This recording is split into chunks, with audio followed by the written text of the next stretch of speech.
Okay, so we've got a lot going on. I'm wearing Lonely Ghost, which Charli says she loves. I do.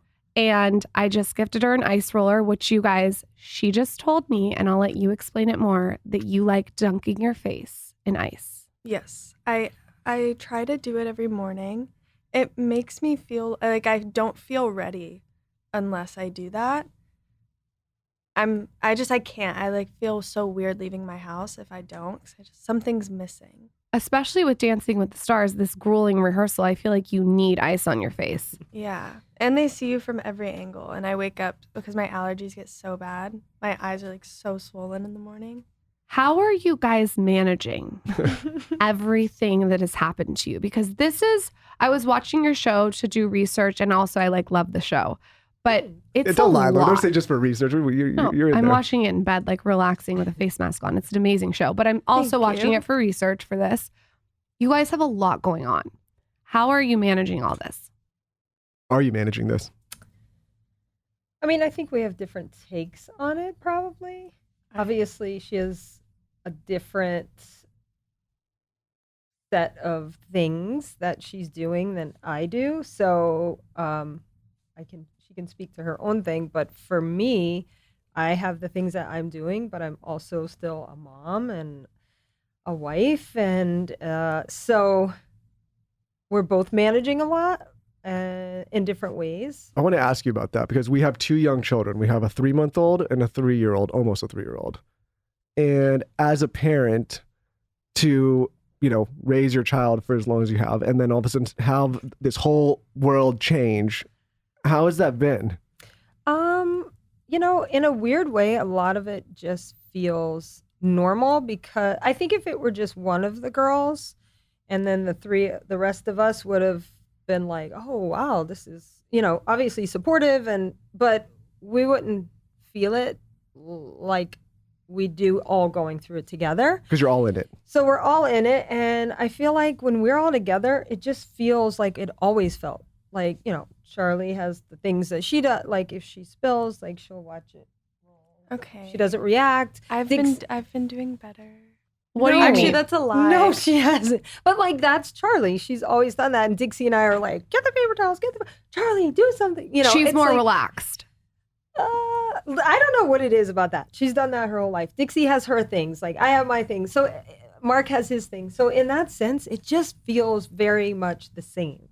And then we have all this other stuff. So I think because it feels so much like home and us, and as we have always been as a family, the other stuff is much easier to sort of go through together. How are you guys not letting LA penetrate your unit? Because I'm from San Diego, and when I moved up to LA, it can be a lot.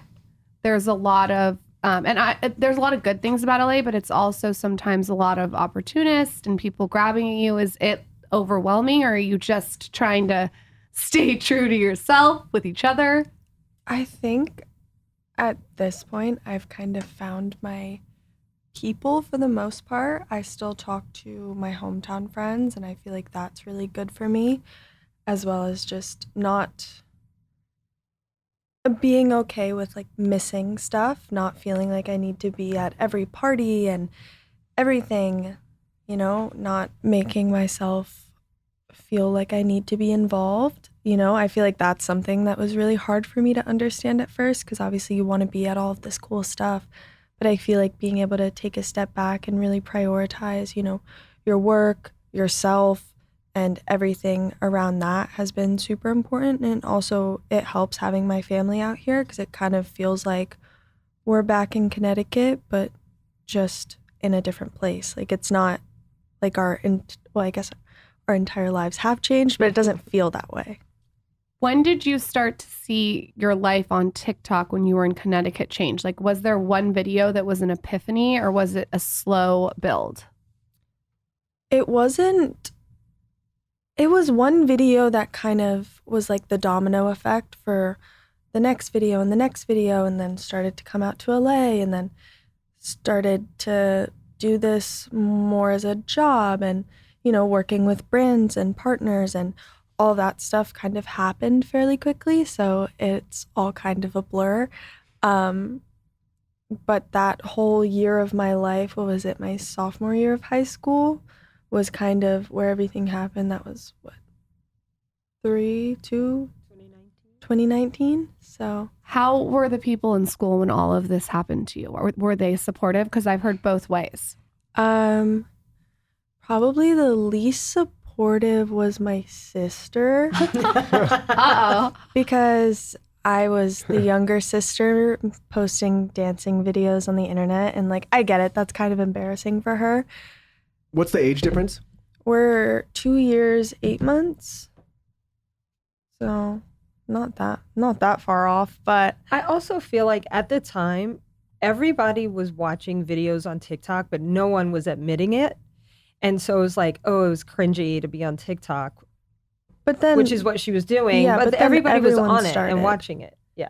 everyone started posting, and then I kind of left school. I left school right in the middle of not even the middle of the year. So when you see this going on, and you can obviously recognize like there's some massive attention going, do you immediately say like, okay, like we got to start thinking about how this is going to affect her life, or do you kind of like, let's just see how this plays out? Well, I mean, Mark and I are pretty savvy with social media and using it as business and how to grow. And so we recognize that this shift is major and it's happening, and how to make sure she's okay. Does she still want to do this? How far do you want to take it? That kind of thing. And so, what happened was people were starting to reach out. They wanted to manage her, this and that. And so we were just very, very cautious and said no to a lot of things as a family, because kind of thinking bigger picture, just nervous to get into a brand deal that Sure. might not work down the road. It might, we didn't know enough about that business, knew about business, but not that business. So we were just very slow to it. I think the first thing we did was we got a manager and then an entertainment attorney. One thing I really respect about what you guys are doing is on the show, it's almost like you have strategists that you sit down with and you're going over presentations, and it seems like you're very organized and you're thinking about the future. From what I saw, how are you implementing that team? Like, how did you guys get the team that is taking it to the next level?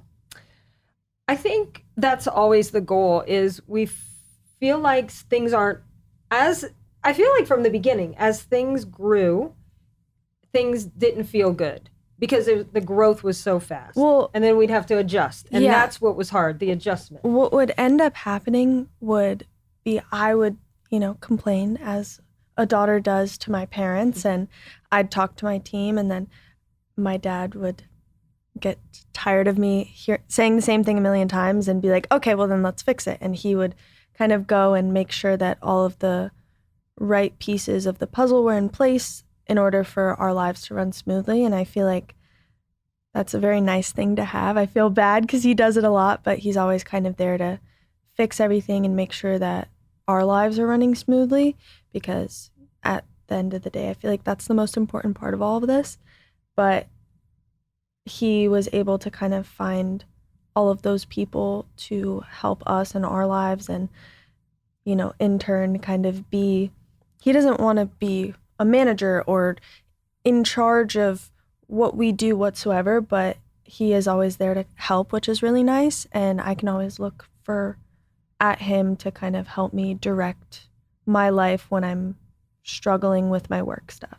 And also, I think what we realized is it's never going, as the growth is happening and change, and they're getting older and wanting to do different things, like, it's just a continual change. Every time you feel like, okay, we got this, the team's in place, we're good, things change, and then we have to add or move or change and adjust with it. I think that's been the hardest thing, is to realize we're not gonna, I don't know if we'll ever be situated, because it's just, you have two young girls, so they're evolving as young women. And so as that happens, everything around has to kind of shift and adjust with it. And so Mark would love for things to be like situated, like in his business, he has a whole other job. He's situated. He has his team. He knows what he's doing. He has his accounts. this is not like that. Because, Like when there's a problem, he wants to fix it. Right he's away. the But it's fixer. not always that easy. Sounds familiar. So I understand. You know, I'm just thinking about you. So Lauren and I have been around this landscape for a while, and we've been able to kind of control our growth. And also, when all this stuff kind of came out, we were, you know, adults, right? So like we could kind of navigate. And same with you. And I wonder, you know, if there's a part of you've been thrown into this so fast, and you guys are still so young. If sometimes you're like, oh, like I kind of just want to like be like my normal. Not say normal, but you know what I'm saying, like. Because it's a lot. I mean, probably at this point, every time you go out, there's some kind of thing, there's some kind of action. Like you got to kind of be thoughtful about it. And do you ever miss just being like, hey, I just want to have like a normal life? I actually talked about this during an interview today for Dancing with the Stars, because we were talking about like prom and high school. And it really made me think for the first time, I missed out on a lot of that high school stuff that I would have been involved in. And I was always given the out to, you know, go back to normal life in Connecticut, but I always chose this route and this career, even though I knew what goes into it. And sometimes that's a lot. But thinking back on some things, I'm like, ooh, it would have been nice to, you know, be a part of that. I did get to go to my senior prom. Like that was something that was really important to me. And I got to do that with my class and all my friends, and that was really nice. But, you know, like going back and getting to go to a house party is like fun for me. And I just had the time of my life. But then now they're all off in college, and I'm like meeting all their roommates on FaceTime. And it's a little sad that I'm like not there with them, but I also get to do all this cool stuff. So it's like, I have to really balance it out. And I did make the decision on my own. I knew exactly what the give and take would be with my career versus my life. And I feel like I made the right decision. Yeah, I mean, listen, what you're building and what you have built is incredible, but I just wonder if there's a part of you sometimes that looks at that kind of stuff like, oh, like that would be, I mean, you can't go back. What you're doing, you can't let something like this go, and there's so much momentum and so many amazing things happening, but I just wonder if you think about that stuff, because to a degree, like we all, before all this kind of came about, had this, I was in college, I was in a fraternity, like we went to the house parties, we did all this stuff. And so now I'm like, okay, we can contextualize a lot of the other stuff because we were able to kind of have that kind of normal period of time. Yeah. I feel like it was a little tough for us as parents, because Mark and I, just because we have life experience, in the moment at 15, she was like, I want to go. Let's go to LA. I want to do this. This is all I want to do. Actually, prior to any of this social media stuff, she wanted to do online school and just train as a dancer. So that was conversations that had been going on for years. They did not let me. And we just, having life experience, knew that missing out on all of that stuff is, she would have regrets. And so we wanted to protect that. And no, you have to stay in school. And then all of this happened, and she blew up on social media, and she's more than ever, I want to do this. This is all I want to do. And, Mark was big on, you're going to have regrets of missing out on high school and all those experiences. And I'm kind of like, but this is such a great opportunity. This is really what she's feeling. And then on his side, he's like, but she doesn't even know what she's going to miss out on. We know what she's going to miss out on. So I was kind of like stuck in the middle. She would be in one ear and he'd be in the other. And I'm like, I don't know what to do. So we just then COVID happened. Everybody's in online school. And we moved here during COVID. So, I mean, if it was going to happen, because I also think about that, I can't imagine being in school during COVID times, right? Like that sounds like, just for everybody that was in school, it sounds kind of like a waste of being in college, right? Well, I was doing online school at the time. Yeah, so it she was already, yeah. I was doing both, which was, its own thing. But I mean, definitely the tail end of like senior year, there was a lot of times where I was like, oh, kind of wish I was there. But I also love my life now, and it is as fun as that is, my life is also really fun, just in different ways. Did you always know your daughters were going to be stars? Like when you look back when they were born, are you like, did you know? Be honest. So there has been many times since both girls, Dixie and Charli, were very little, that people would say when we were out and about, they're stars. Like they have that it factor, like just random people. because, Dixie was in theater and singing, but she was also a nationally ranked BMX racer, and she was doing breakdance, and she had this spark and this like personality, and just people gravitated towards her. And then Charli with dance, and just would be anytime there was music, she was just doing her thing, and just all throughout their life I would hear that. And we were just like, whatever they want to do, we'll support them. And literally anything they would want to try, we would like, all right, let's do it. Your sister on the show is really open about her anxiety, which I think is so amazing. I feel we need to like talk about it more, because just normalizing it. How do you support her, and how do you support her as a mom when she's going through feeling anxious? I think for us, I'm probably not the best person. We don't really talk too much about our feelings. That's like kind of our thing. You and your sister? Yeah. But she's definitely helped me through a lot of tough times, and I always try to be there for her as well. She's a little bit more closed off than I am when it comes to emotions, so I try my best, but she's a little tough sometimes to really know exactly when she's going through something and how to react. Yeah. Because you would want to react one way of like scooping her in and let's do this. Like kind of the way when Charli is going through that, I kind of know what to do, and I let her lead that. Dixie, I have no idea. Like I'm trying to take her lead. She wants, but she doesn't want. Come in, don't come in. So it's a little bit harder with her. Is she a Gemini? She's a Leo. She's a Leo. Okay. Yeah. She's a little Gemini. I like it. She probably has like a moon in Gemini. Yeah, I never know what I'm getting in the morning. I just look over and say, I wonder who's here today. Do you guys ever set parameters around your phone? Like for me, for my own mental health, what I've realized being in this career is I have to spend 2 hours in the morning off my phone, because if I wake up looking at my phone, it'll just spiral my day. Do you have any parameters? Like, will you get off on a Sunday and just throw it in the gutter?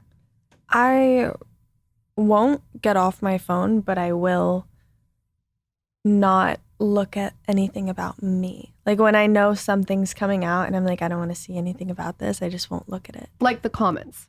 Yeah, like comments, videos, tweets, I'll just not go there. That's but the move. My dad told me, he's like, don't read your own press clippings, because it's good or bad, because once you get sucked in, you can't get out. I think that's the move. I think that's the smartest thing to do, just not even to look at it. Yeah, so I'd rather but I still like to use my phone just to do whatever, just scroll about other things that aren't myself.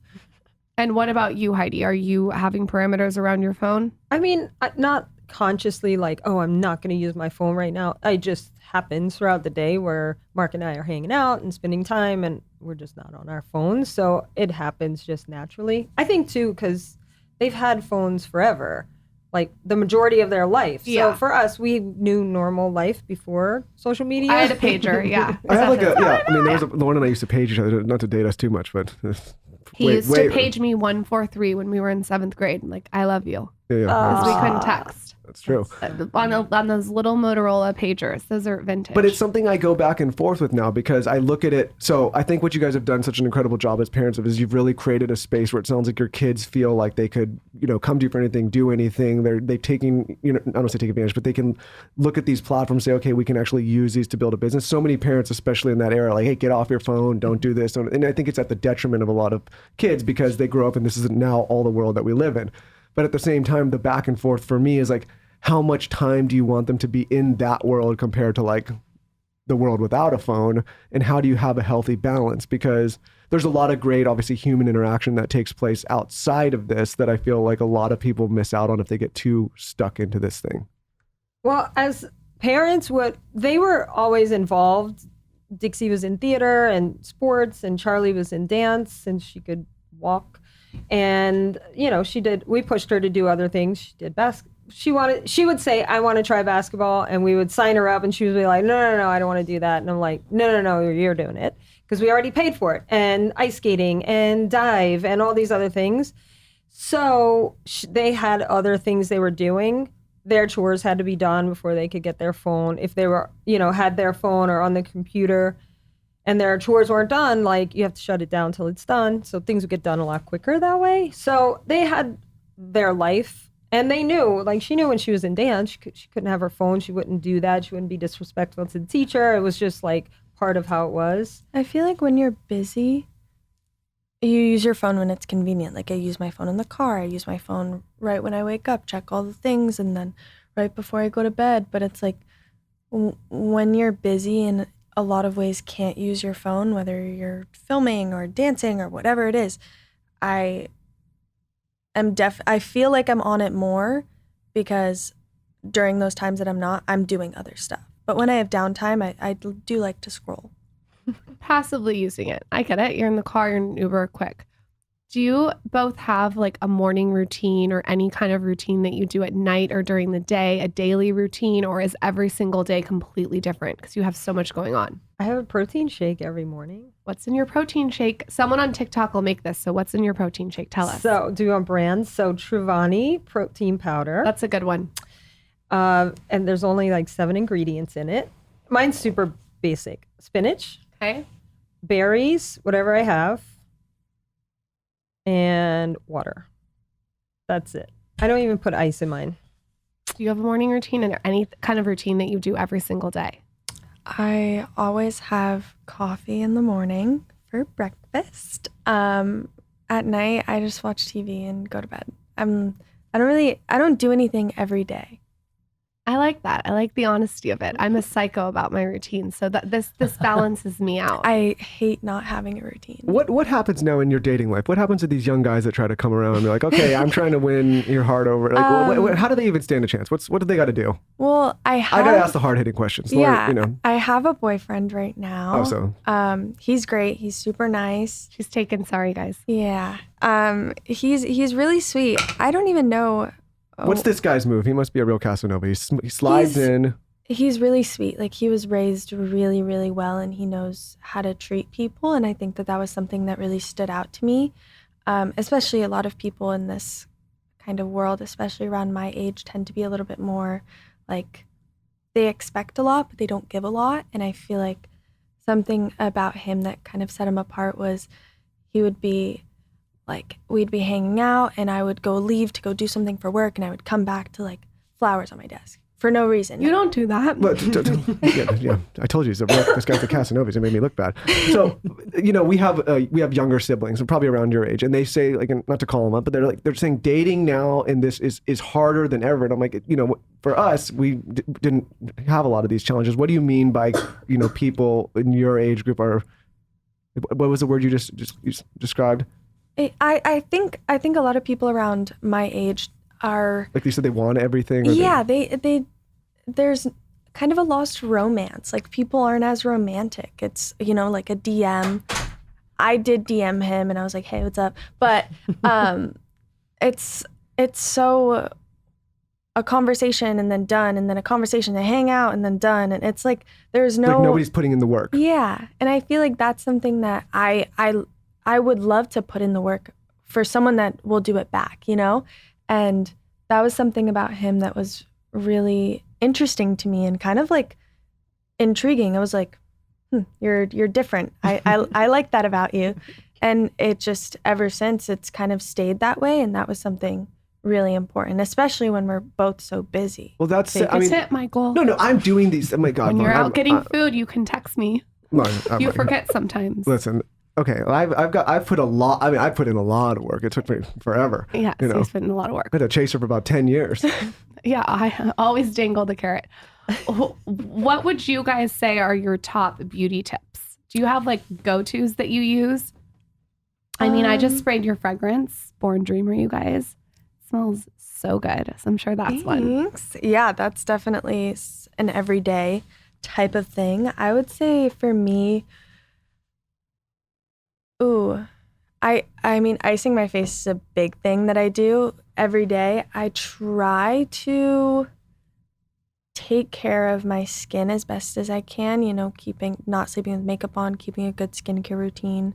As someone that's prone to acne and has been, it's like a little tough because it's not always perfect, but I do put in the work for that. And I would just say probably not using heat on my hair has been my biggest thing recently. Growing it back. Do you know that Haley Heckman does my hair? Really? No way. Yeah. That's I so love funny. her. And she was doing my hair. She's like, "Who are you interviewing this week?" And I told her you, and she's like, "Oh my god!" And I saw her on the show too. Yeah. She is so good Yeah. at hair. She's awesome. She's very Love her. talented. I think she's like, I tell her all the time, I'm like, you're going to be the most famous hairstylist in LA 'cause she's so good. She's awesome. But no heat on your hair is a good one. What about you, well, Heidi? because I get it done so much, I don't do it myself. Right. That makes sense. I do that too. I don't put any heat on my hair just when someone does it. What about you? This might sound silly, but for me, I drink a gallon of water a day. And when I don't, you could just see it in my skin. It's terrible. So as I've gotten older, I've always kind of done that. But, there's days where I don't hit that. But for the most part, that's my thing. My skincare routine is pretty simple. I just have to drink a lot of water. I have to hydrate. So that, I like a good body scrub. Exfoliating is a big I love thing. good exfoliation. I'm not too much. Like, I feel like I'm pretty simple on my. So- I try not to wash my hair too much. With all this stuff going on, why do you on all the different options? Why do you choose Dancing with the Stars? Just out of curiosity, because it seems like it's a lot of work. It seems like it's a lot of energy. Like of all the things that people would approach, I'm like, oh man, that seems like I'd have to do a lot more physical activity than I'd want to. But because it's a lot, right? I was watching some of those audition videos. It's a lot. It is. It's a lot of hours. It's a lot on your body.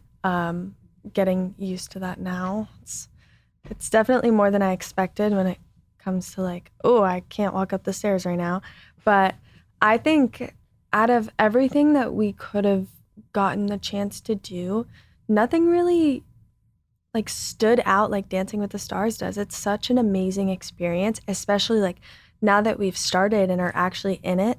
The cast is amazing. Like I'm making good friends that are just kind people that I enjoy being around, as well as, getting to be active, work out, try new things, try new dance styles that I've never tried before, wear pretty costumes, like the whole thing. It's just really fun.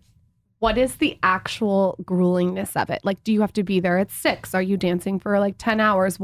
Talk to someone that knows nothing about the process and the behind the scenes. So I'll talk about Monday because I went first this past Monday and Show day. And my call time, what time did I get there? I got there at 7. I had camera block right after I got there. So I was like, you're dancing at 7 a.m, full out. That's a lot. And then go to hair and makeup and then get in your costume, dress rehearsal, and then the show, and then press after. So that's like a full day of kind of a lot of stuff. You're on your feet. I was like in pain. In heels. That was a lot. Like the first show day, I did not drink a sip of water just because there was so much going on. I didn't know anything. But then when it comes to rehearsals, that's a lot too. It also depends on the style of dance. Those really fast styles, you come out of rehearsal like sweating. Drenched. But those slow styles, you wake up the next morning and everything is sore because you're using all of your muscles. It's a lot. That's where I'm going after this. I think I'm done at 10:30. 10:30 tonight. Are you used to the process because you are a dancer? Like, if I can imagine if I did it, like I'm not a dancer, so it would be like, oh my God, are you used to all this because of your history? I thought I would be better prepared for it. I was like, I've got, like having that type of schedule before, as well as like, I'm young. I'm not going to be sore. I'm going to be fine. It is not. Like there was no way that I could have prepared for this. I don't work out. Like besides this, I do not work out. I just like can't get myself to do it, which is really bad and I need to work on it. That was another reason why I wanted to do this. But I have no stamina. So I'm like, oh, it hurts. It's a lot. What about you? So She's like, I'm a pro. I love to weight train. So I've done that for years. But from the time I found out, I started doing conditioning, which I don't usually do. So I'm 50. So I did not want to get hurt. So I tried to prepare as much as I could. I worked on my mobility, my flexibility. So when I showed up day 1 of rehearsal, I felt pretty good about it. I wasn't very sore. My stamina was fine. The things that were sore were just from like being in frame and you're you have such good posture. Like I guess I generally don't, but that was so all my neck was really sore. And the hours are you'll train in the morning at 8 and then the next day you're training till 10:30 at night. So it's all over the board. So the sleep time, rest time, recovery time has been a little difficult. Sometimes you'll train at night and then the first thing in the morning, like my feet aren't ready yet. Like my feet are killing me. all the other stuff. Yeah, work and even after show day, I had rehearsal at like 8:30 the next morning, and I was like, oh, and it only gets more hours, more dances, longer dances, all Who's that. gonna win? Who do you think? I have no idea. You don't. there's a lot of really good people. Who Yeah. else is on the cast? Let's see. Selma Blair, Cool. Shangela, Okay, Wayne Brady, cool. Gabby, I'm not sure her last name. From The Bachelor. Yeah. Okay,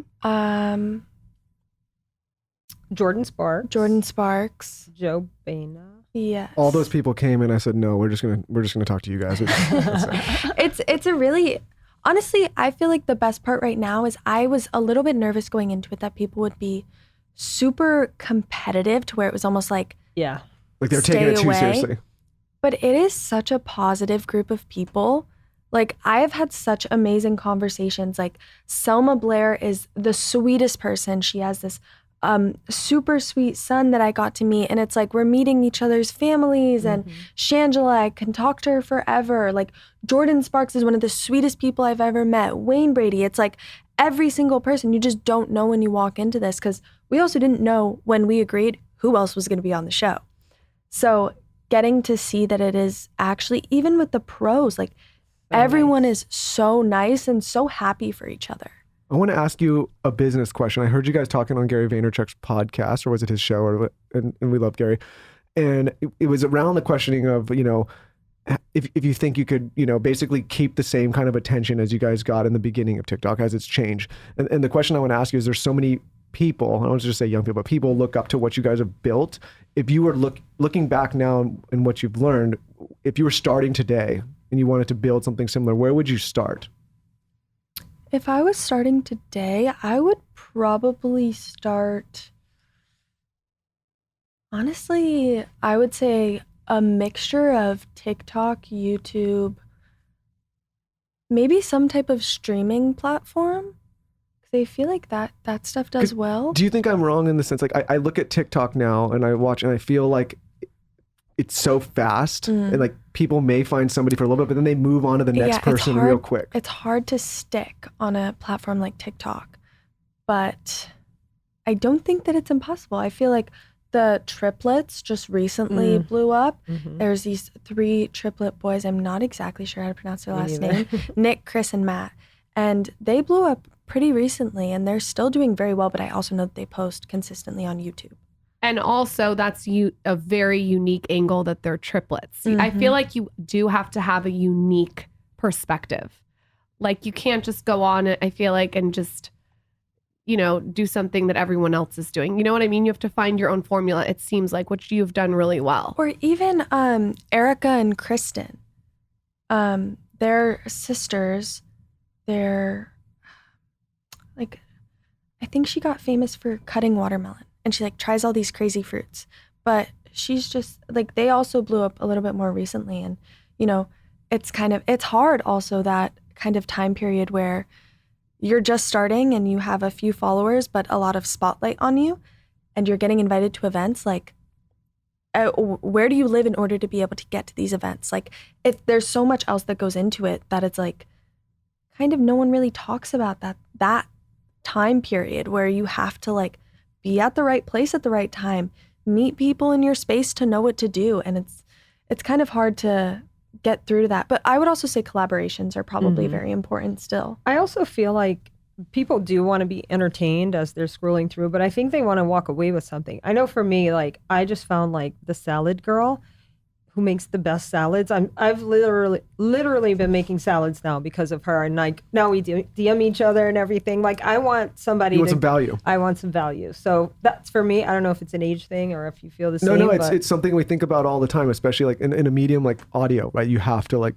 have something like that, because if not, there's too many other options, too many things. And I think about like a lot of the people that grow up and like, I'm just going to create these viral videos. At some point, how do you transition that where you keep people around, right? Because everybody ages up, right? You might see as a little kid, you're watching, like, oh, I like Nick, whatever these videos are. But, as you become an adult and you want more out of life, how do you continue to create content that keeps people coming back and saying, like, I'm really actually getting something out of this that I can apply to myself?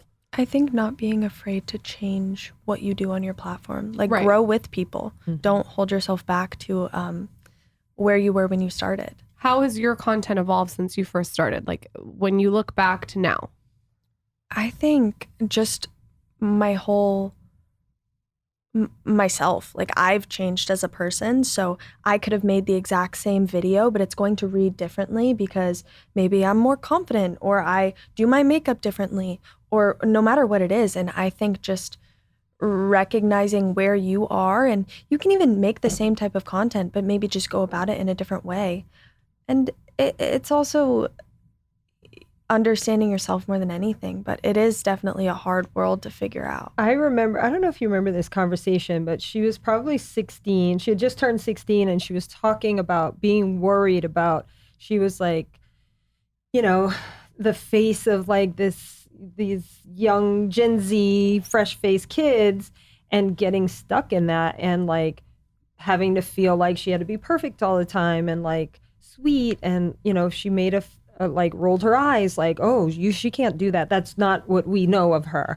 And I remember telling her, I said, just over history, people, these young actors age up and people don't like it when it happens overnight, Macaulay Culkin. I mean, I remember when it happened with Miley Cyrus, when she was like done with Hannah Montana and she was just herself, and people have a hard time adjusting. I said, you just need to live your life. They'll adjust. I kind of look at it as I did you say this? As a Zendaya. She grew up over time. She grew up with herself. She grew up within her fashion choices. She grew up within what she chose to do with her career. And it was in a way where it wasn't like she was a different version of herself. She was just growing up with the time, and you were watching it. It was just what was going on, and no one questioned it. And I think you've done a good job at that too. Are you saying there's a segment of the audience that didn't want the change? Like, hey, you have to be this same thing, and they don't understand the involvement. And then in a way, they're commenting, writing in like, you've changed. I mean, even now, I get the whole like, we miss 2019 Charli, and it's like I was 15. I was 15. Like I'm obviously not. I hope I would not be the same person that I was. I hope I'm not the same person in 3 years. I hope that I grow and change and become more of an adult. Like, I don't want to be stuck at that 15-year-old mark where I still have no idea what I'm doing. I think that it's important to grow up. And I also think that people that are watching should encourage that rather than be upset with change within a person. That's a very mature perspective. Sounds like your mom has been talking to you a lot. That's a great perspective to have. And exactly, if the audience is going to have to adjust. And if they don't adjust, then you'll find, like, you know what I mean? They're just going to have to deal with it. People grow up. Yeah. Who is the most shocking major celebrity that you have met in this industry that you're just like obsessed with, that you couldn't believe that you met? Well, my favorite. Yeah, who's your favorite? Has to be Drew Barrymore. Because I grew up watching her, and E.T.? Right? Iconic. So we were on her show recently, and she was everything I would ever imagine her to be. The sweetest and like funny and cool and beautiful, and it was just, I was kind of having my moment. I was like, yeah, she really is special. She has the kindest heart out of anyone ever, and it's always very refreshing getting to talk to her. I would say it's really hard. I feel like I've met so many amazing people, and sometimes I just don't talk about it just because it's like, I feel like it's so weird to be like, oh, I met this person, because I also don't want to seem like a fan, so they like me. But, I don't want them to be like, oh, this girl's weird. But I've been able to meet a lot of cool people. I mean, Jennifer Lopez, I would say. Jordan Sparks I was a huge fan of her when I was younger, so now getting to be on the show with her is pretty insane. But there's like a list of people where sometimes I have to look back and be like, I'm pretty cool. Well, I appreciate how humble you're being, but even like doing this show, we've done so many, and sometimes you're sitting with someone in the studio and it's weird. You're like, you almost sometimes have to like pinch yourself, like, whoa, this is weird that I'm the person talking to this person, and how did I even get in this situation? Like, yeah. We just had Rob Dyrdek in the studio, or I don't know who he is. Yeah. There's no way that you know who that is. He If was you know on- who do that you is, remember- I'll- does. Do you know Because we Robin- always watched Like Robin Big, Fantasy Factory, No, Ridiculousness. she's too young. Yeah, Ridiculousness. Oh, yes. Okay. Oh, she does. So, anyways, but that's Look like at that was me. like our generation, right? And it was weird because we just had an hour and like right before you guys had an hour and a half conversation, and I'm sitting there talking to this guy, and again, like I am a fan of him, and I do admire everything he's done. But then at the same time, we're having like a peer-to-peer conversation, and it is a weird moment sometimes because you sit there and you're like, how the hell did I get here? And why is this like? Why am I the one doing this? Yeah, I feel like it's more of a respect thing. Like, I am a fan of you because I respect what you do and respect the person you are. So I don't know. I try to like figure out where I kind of land and all that stuff. But it's definitely, sometimes it's a little, you were right in front of me. So tell us about your fragrance. It smells so good. I don't wear deodorant, and so Michael's thrilled that you brought me this. Tell me how you picked the scent. It's beautiful, the bottle, everything. Thank you. So originally I wanted a scent that was everyday, fresh, clean, can just be a kind of like, this is what I smell like every single day. That was my thing. I didn't want it to be, I don't know. I grew up, my dad had like a special occasion cologne, and that was like very, No, what's a special occasion cologne, Mom? it was like whenever we were going to like a nice dinner or something, he would like wear this cologne that I just remembered really well. But then every day he would just smell like my dad. And I kind of liked that. I never had a It's a signature branded smell. scent. Yeah. So coming up with Born Dreamer, I wanted something like that I could wear every day. And I mean, I wear this, I'm wearing it now. I wear it on red carpets. I wear it on Dancing with the Stars, but I also wear it when I'm getting ready for a Zoom call, even though no one's going to smell me. So it's like, it's kind of my little safety thing that is like, I feel ready. I feel good. And took a long time to, get it to where it is, but I wanted simplistic, pretty, like I wanted it to be that kind of icing on the cake once you're ready. And then the bottle, I wanted a very sleek, simple design that isn't too flashy, but is also just really pretty and you could just have in your room. I have like 20 in my room. They're all around. I have to tell you, it smells really, really good. Thank you. Like, Michael, smell this. I'm No, I like, can smell it. It's I have good. to tell you, I'm like very impressed with the smell. Thank you. Like, it smells good. And I'm pretty picky. Like, after I got pregnant, you might know this. You know how you get like really sensitive to Yes. smell? Yes. This smells really good. Yay. Everything smelled like metal for like 6 months. So I'm liking the smell. And she Thank you. went to south of France. She went to the flower fields. And I mean, this was not just kind of manufactured for her. This is her own little baby here she created. Well, good for you, because it sounds like you're on an incredible trajectory and you have a great mom. You guys, thank you so much for coming on. I mean, I'm going to ask you where everyone can find you, but they're probably already following you guys. So, but just pimp yourself out. Where can everyone buy your perfume, Born Dreamer? Let's go through the list. You can buy Born Dreamer at Ulta Beauty and Morphe stores, as well as Douglas coming soon. Social Tourist at the Social Tourist pop-up store or at any Hollister. D'Amelio's the D'Amelio Show is on Hulu. You can find me at Charli D'Amelio on everything.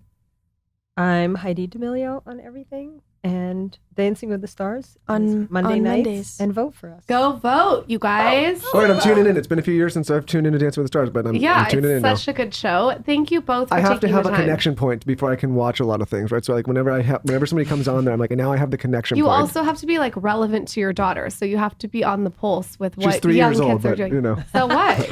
She's going to be dancing TikTok. You never know. we'll see. I got to call you guys up. I got to call you up for some advice Yeah. before she starts doing that. You know? Thank you for coming on, Born Dreamer. It smells so good. Thank you both. you. Thanks for Thank you having both. us. Yay!